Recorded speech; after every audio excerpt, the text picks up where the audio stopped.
So earlier this year, an independent research firm compared the speeds of PlayStation Network and Xbox Live, and they tested a number of different categories. They looked at things like reliability, say how often you were to encounter a problem whenever you were logging into your profile, how likely it was that you would have problems matchmaking or getting knocked out of a game, lag in multiplayer, load times, joining parties, etc. So they looked at a whole bunch of different items, and for the most part, Xbox Live pretty much wiped the floor with PlayStation Network in pretty much every category.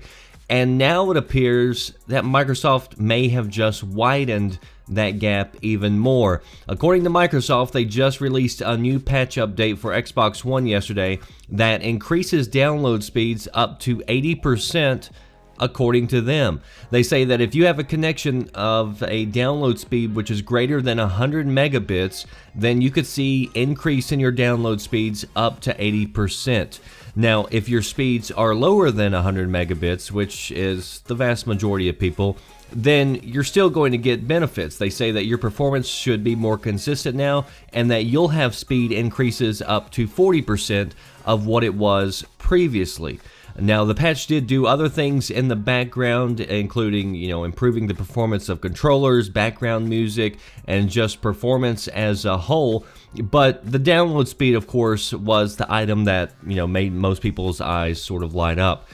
Because it is ridiculous to be paying for high-speed internet and not be able to take advantage of it on these consoles, especially when you're paying extra on the consoles. Like, you don't have to pay extra on the PC or your tablet or your phone, and it's like you don't have these speed issues a lot of times on these other devices for the most part. Of course, it does depend on the server that you're connected to sometimes, but overall, it seems like you're almost always bottlenecked on the consoles, which makes no sense for me.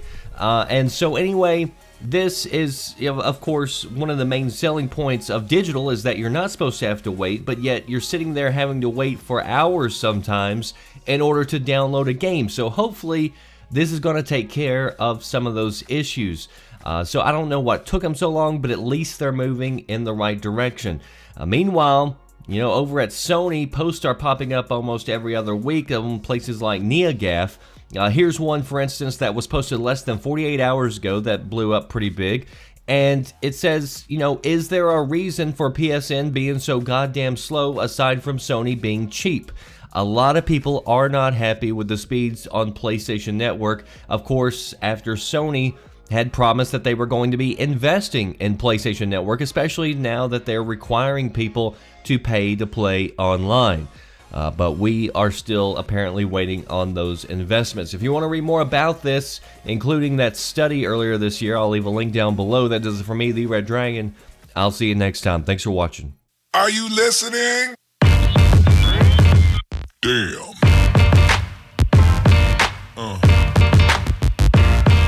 Yeah.